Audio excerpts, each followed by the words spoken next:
Thank you. We had a great time with you guys yesterday. We had a great time this morning with the worship. I kind of felt like just letting Percy Sledge continue. You know, when a man loves a woman. I mean, I was in school and those were the best songs ever. Okay, so Ann and I are going to sort of... We're prejudiced. Yes, we are. We're going to sort of tag team this thing. It's not going to be preachy. We're just going to try to encourage you, as Matt requested, that we really teach on parenting. And so what we're going to do is tag team on the fourth responsibility of parenting. And that fourth responsibility is letting go. It's really launching the next generation. And we've got to keep, what Ann and I want to tell you is that we have to keep the end game in mind. And that's so hard to do when you have all these kids that are just doing so many things with their schedule in church and sports and activities. And you get so distracted that it's so hard to retain that perspective of that end game. What's the goal? To release them from dependence upon you to independence, and yet reliance and dependence upon the Lord. And that's what we really want to do. Because someday things will be different at your house. Someday the den's going to be all picked up, neat, clean. Someday. No more toys to step on. No more jackets laying on the floor as you walked in the door. No, it's all going to be clean and neat. No more little smudgy handprints all over your windows and doors. No, they'll all be gone. And your milk carton might even be full. Yeah, I can so easily remember going and with the kids, 3 in high school we had in the same year, and looking at the gallon jug empty. Why did they leave it empty? But it's going to be full, and it might have even soured. And then you look on the back seat of your SUV, and it's going to be clean. No Happy Meals any longer on the floor in the seats. Neat and empty. And all of a sudden you're going to remember parenting was temporary. That responsibility that you thought would never end, well, it's going to be done. And you're going to remember then what we talked about today, that children are entrusted to us for a little while by God to raise, to love them, to release them from our homes, to go into life. Marriage is permanent. This relationship stays the same. But those kids will leave you one day. So we got to work hard, and that's what we're going to talk about today. Working hard on holding them loosely, learning how to do that, and why we should do that. So, yeah, and though we're going to approach this, I'm going to look with you at just 3 simple biblical principles, starting with Genesis and then Psalm 127, and then ultimately we'll go a little farther into Deuteronomy 32:11, looking at how God even worked and matured the Israelites wandering in the wilderness. And then Ann's going to come along, and she's going to be practical. She's going to look at the process and say, these are some helps that really will encourage you. So I want to begin as we tag team this. And I want to talk, first of all, the first biblical principle is that letting go is God's design. Letting go is what He has planned in His process. And it's revealed in the Word in Genesis chapter 2, verse 24. That is why a man leaves his father and mother and is united to his wife, and they become one flesh. So there is to be that separation, the initiative taken. God gave this instruction before there were even children. And so here's the process. We leave biblically in order to bond, in order to develop those functions and roles properly, the two of us alone. And as Ann and I have traveled from Vietnam to China to Cuba 6 times, India, all these places, I can't spell. I didn't know where they were. Myanmar, of all places, Cambodia, all these crazy places. We have discovered that one of the weaknesses, and in fact, the predominant weakness is that they don't separate. They throw up the rebar and they stay with, and therefore roles don't develop and leadership doesn't develop, and the bonding, the closeness does not come. So we're really seeing this as a biblical mandate, a biblical principle in Scripture. When our son-in-law, Howard, wanted to marry our daughter, I got together with him, and without going into a whole lot of detail, I said, well, Howard, we are so excited for you to marry Laura, and we know that you love the Lord. They both were with Campus Crusade for Christ, Crew as it's called now. And I just alone with Howard said, let me just run you through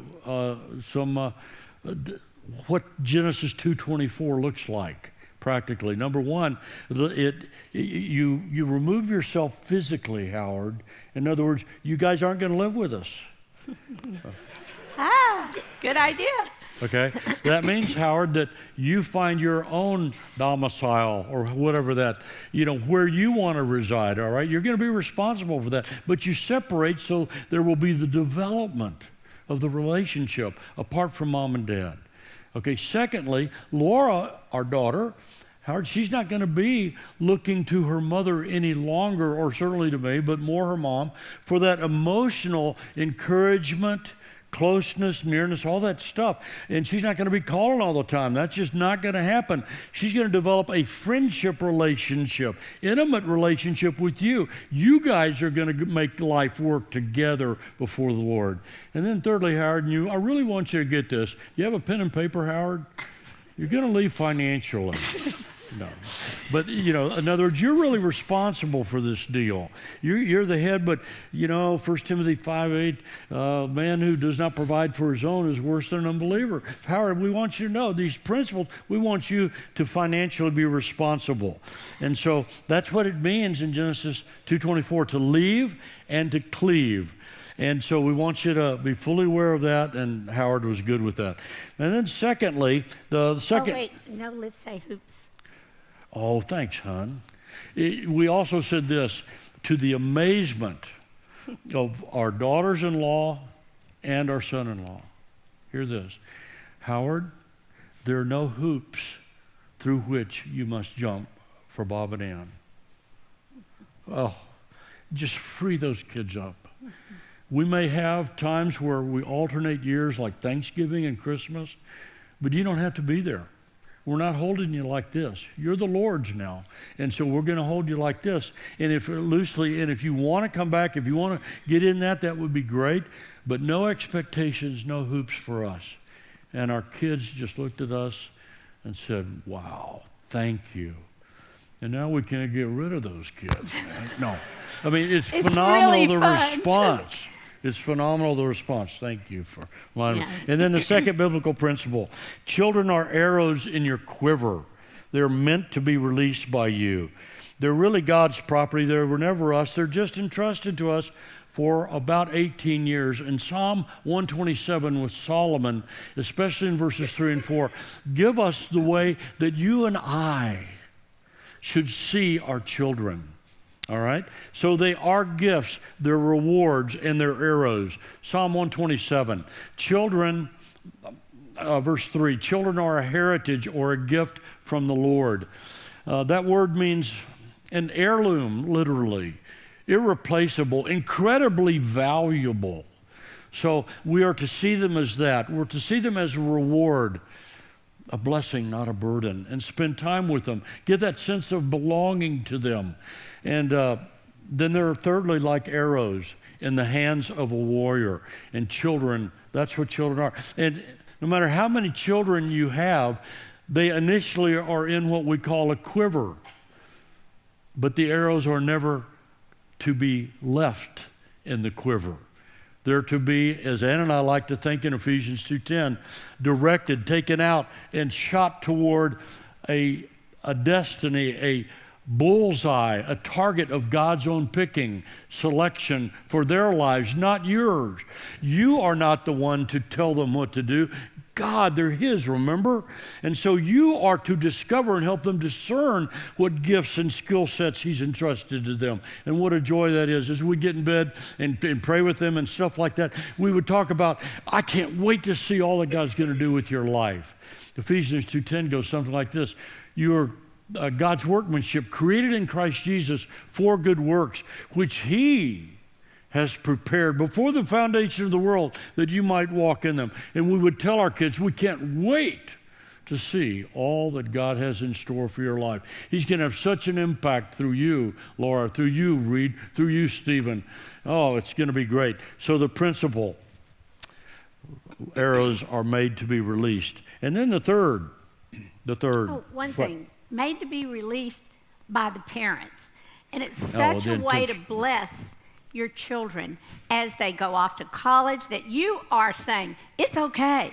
You know, when they get married, that you're saying, you have our blessing.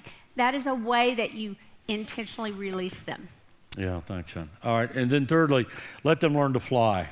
Let them learn to fly while they're under your roof, under your tutelage, under your authority. Okay? Huge. Huge. But it's so easy. Oh, no, it wasn't. No, it wasn't, that's for sure. We didn't want to see them make any mistakes. We didn't want to see them mess up and make a bad choice here or there, right? Right. They made some bad choices, honey. Deuteronomy chapter 32, verse 11, speaks of the Israelites who had messed up at Kadesh Barnea, and they're wandering in the wilderness, book of Numbers, for those 40 years. And they're still under the authority of Moses. Aaron's the priest, his older brother. And so what God does through Moses is give Deuteronomy 32 in that second giving of the law for the new generation. And he describes God. Moses writes this down in the inspiration of Scripture and says, like an eagle that stirs up its nest and hovers over its young, that spreads its wings to catch them and carries them aloft. Well, what God does is so fascinating as he compares himself to an eagle. If you've ever looked at that, it probably in that arid country, probably like a golden eagle. A golden eagle.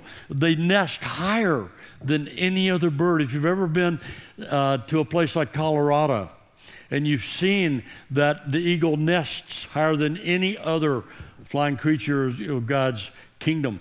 And sometimes those nests are like 8 feet high, and they're huge, and they collect these enormous branches and form a scaffolding called that nest, and then they put in there those little branches. And then what's fascinating, before the eaglets are hatched, the mother eagle actually pulls out the softest part of her feathers called the down from underneath her wings, and she lines that nest and makes it so incredibly comfortable and cushy.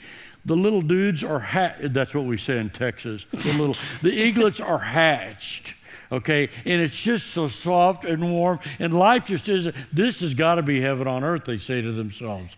They can't imagine anything better.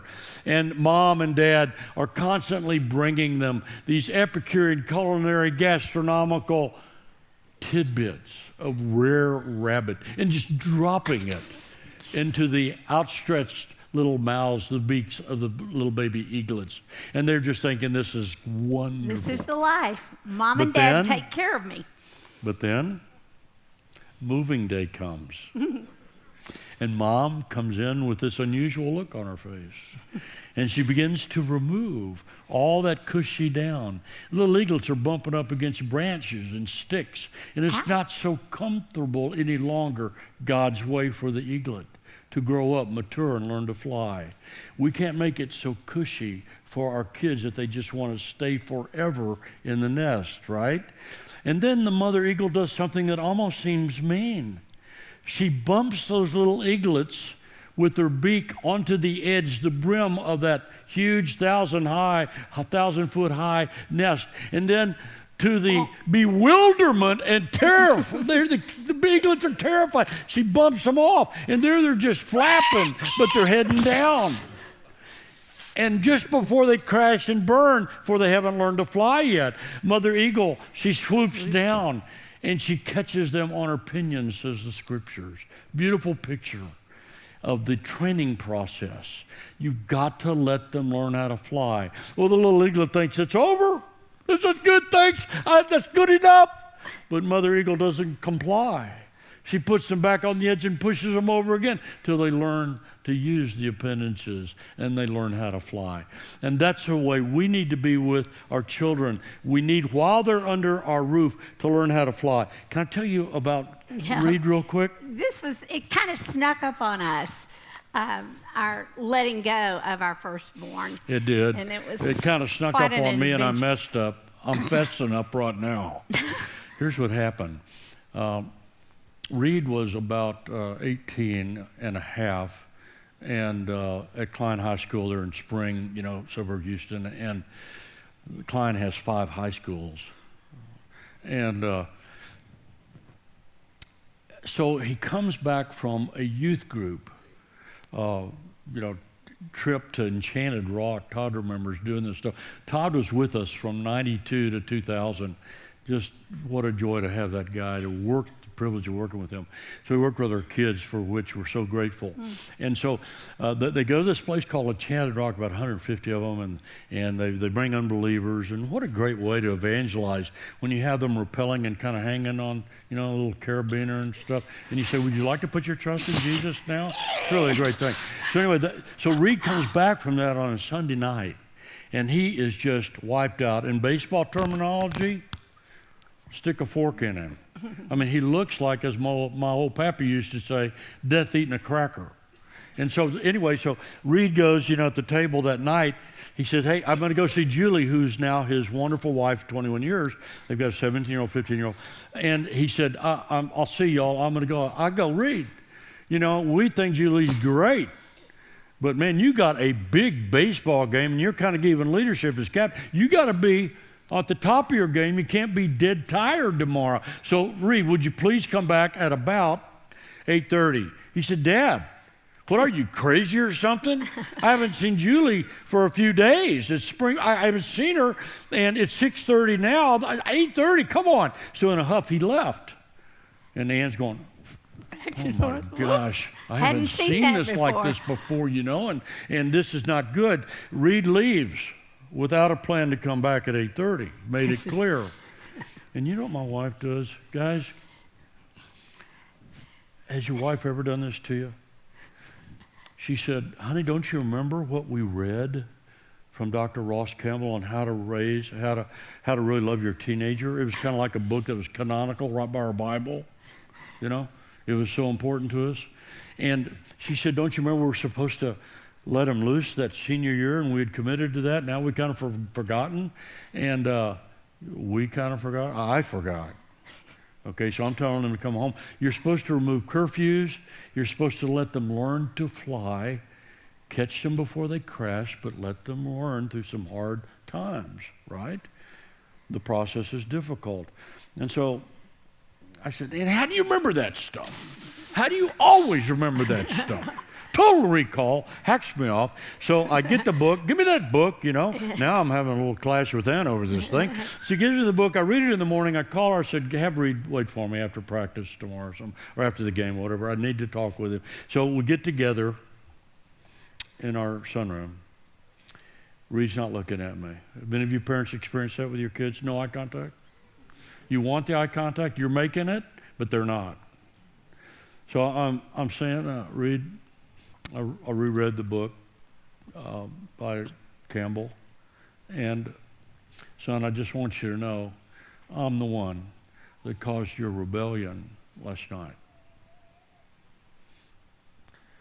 We were intending to let you go. No curfews. We were just going to ask you to be considerate of the family about plans, schedules, and stuff, and communicate well about what you're doing and possibly when you might show up and stuff like that.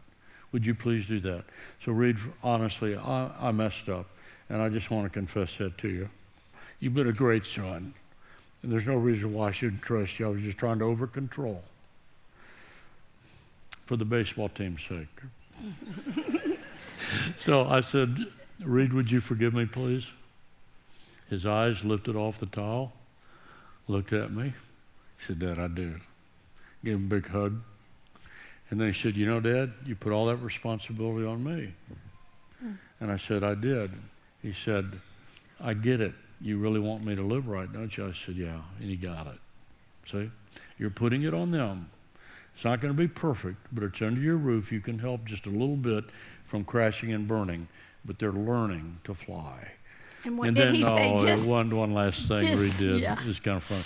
Cute. He said, Dad, okay, we're done? I said, yeah. I said, and then he said to me, but Dad, what was that guy's name again? I said, well, it was Dr. Ross Campbell. Why? He said, well, I want to write him a thank you note. Okay. He really appreciated that little tidbit those of letting are go. those are three biblical principles that we want to share from you, right from God's Word. Take hold of those, a foundation. You know, we receive them, we raise them according to God's wisdom. Ephesians 6:4, dads, get involved in that process. I've got to share this stat. In Switzerland, huge study was done. When the fathers were involved in just going to church, whether the mother did or not, the difference between adult attendance at church for those children, now that they're grown up, was radically different. If Dad did not go, but Mom went every Sunday, 3% of the kids would go to church when they were adults. When dads went, regardless of mom, 47% of the kids in adulthood went to church. Switzerland, godless country. I'm just going to tell you, dads, never, never underestimate your importance of being involved. Ephesians chapter 6, verse 4. Absolutely. Don't provoke them, but raise them up in the discipline and instruction of the Lord. Okay. So yes, they are God's property entrusted to us, whoopsie daisy, for a little while. And it's hard to let them go. And you'll struggle as a parent because you hate to see them have a hard time. And just getting out of that nest and getting out on their own, there are bound to be some pressures that are going to come your way. But it is such an incredible thing to see God begin to work in their lives, and you stand back, you pray. As they're building their muscles for independence, I guarantee you, you'll be building your prayer muscles while this is all going on. And so how do you exactly go about this process of letting go? I want to tell you that, first of all, there are three ways that you need to let them go. You need to let them go gradually, intentionally, and prayerfully. First of all, let them go gradually. When children are small, they need a lot of boundaries. They need a lot of structure and in their lives. And they need a lot of rules. Let's see this. No. Yes, that's the one you want to be like. You want to have over them a lot of rules, just like Bob was letting go of the rules.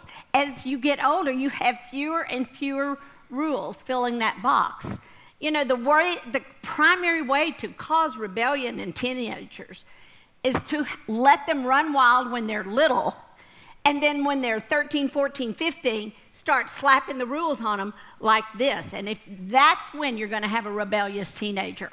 What you want to do is have a lot of rules when they're young and release them gradually. Don't have many rules when they're young, and you're going to be in trouble when they're a teenager and you try to do that. So you want to let them go gradually.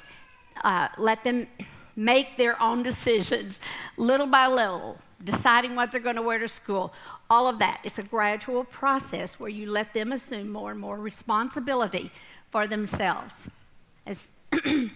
Secondly, you want to let go intentionally. This is something that you do on purpose. You acknowledge at every little stage along the way that this child is really God's property. Ultimately, your goal is to release them and fully trust the Lord with everything about their lives. But you know what? We kind of grip them tightly when they're those little babies, and we're afraid to leave them in the nursery for the first time.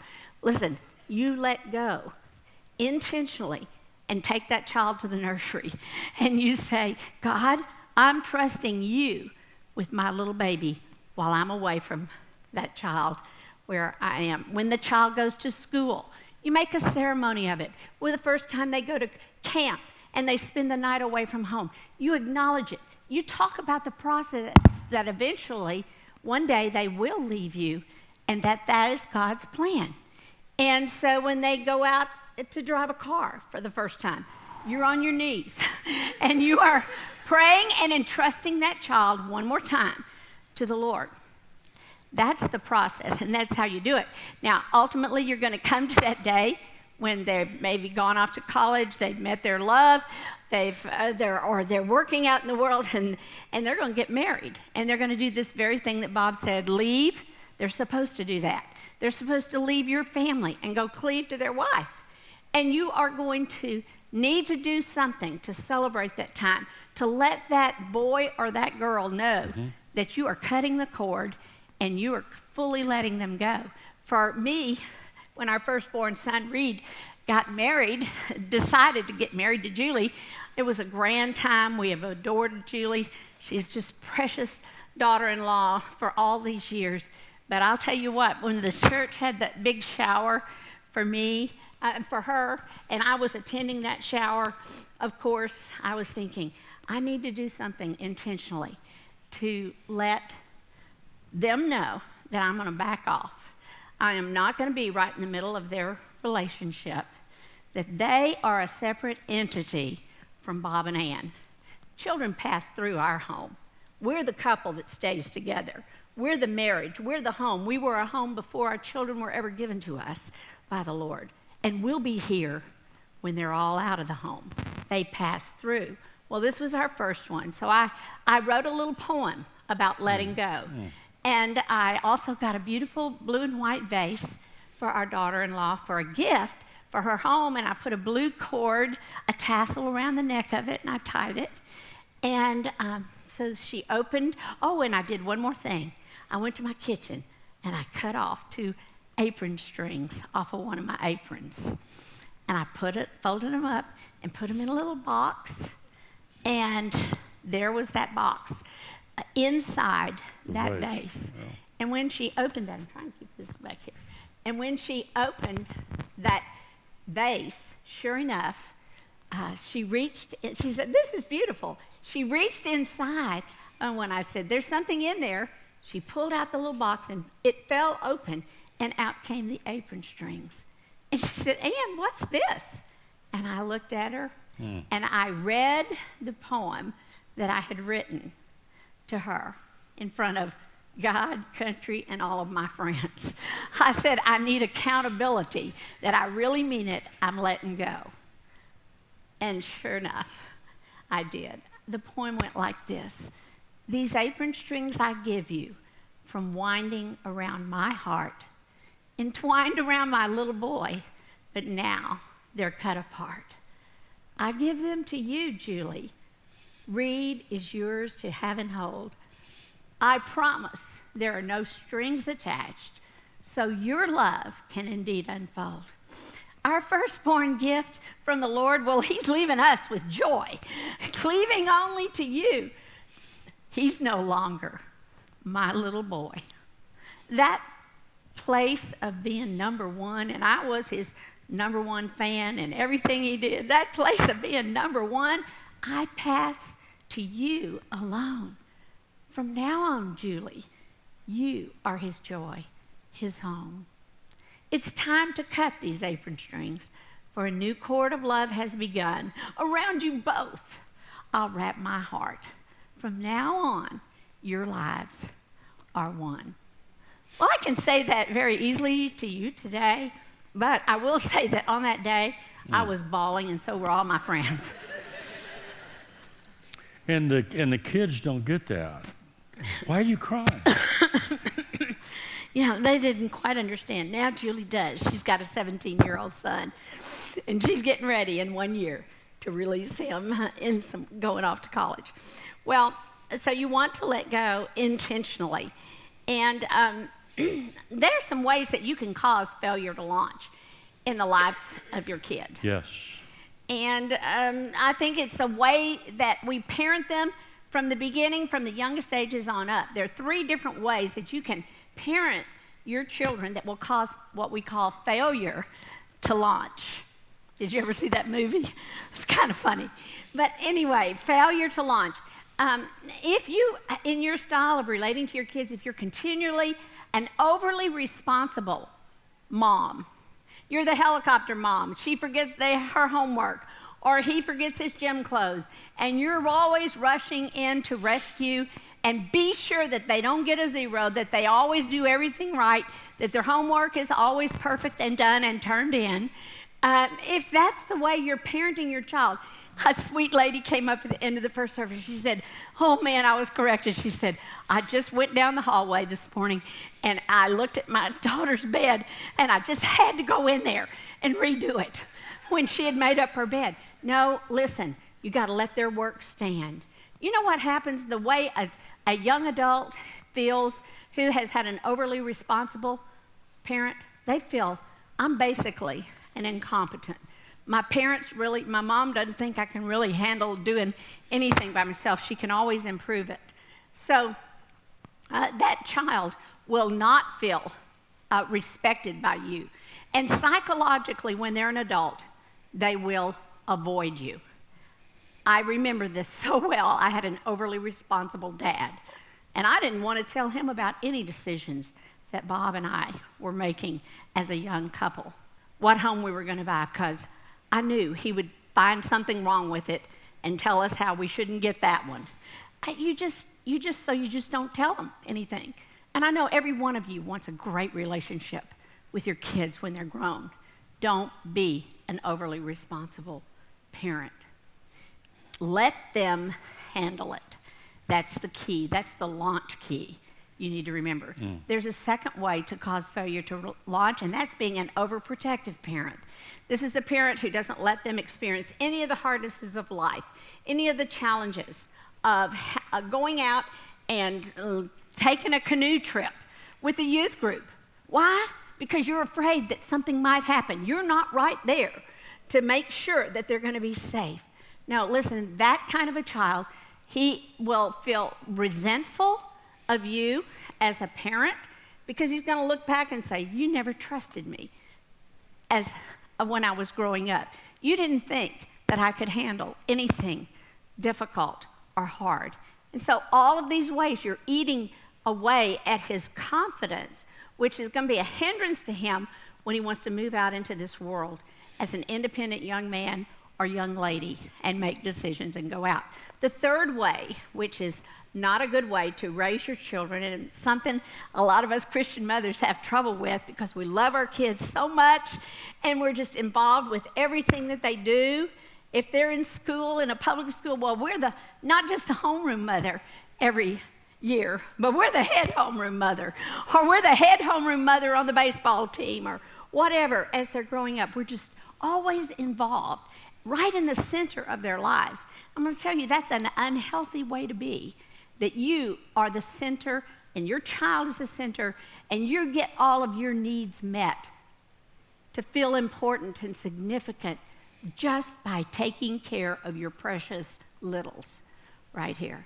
Now, the child that grows up in that kind of home, when he's a young adult, especially if it's been a Christian home, he's torn on the inside because, yes, he may want to get married to a gal, but he feels this responsibility for his mother's happiness as a young man. That is a very poor way to have a relationship. How does the kid operate, the young man? He operates toward his mother with a sense of guilt. I should be more. Oh, we should have mother over on Sunday, every Sunday after church. Oh, we must go see mother and dad at Christmas. Listen, this is a real problem in young marriages. We have counseled so many young couples, and we have had them sit in our home and say to us, you know what? I know my mom, this is the young man, my mom's going to be a big problem in our marriage. And I'm like, why? He said, she demands to be a part of everything that I do. And we've talked to him. We said, look, you're going to have to set a boundary. You're going to have to say, we're living in this city, you're living here, and we're not coming every weekend. You're going to have to put a boundary. Sure enough, I'm thinking about one young man, and his dad they came in for the counseling, and he said, we got the call after they were married. Father calls and says, son, if you and your wife don't get down here, I promise you, your mother's going to kill herself. I mean, we're just sitting here going, what? Listen, that's not the way to parent your children. You know what you need to do? Here's the launch key. Surprisingly enough, you just simply need to get a life. Get a life of your own, apart from your kids. When they're in high school, pick up a sport, go serve in a community outreach, do something that's not involved with them. They need to see that you're committed to something that's transcendent.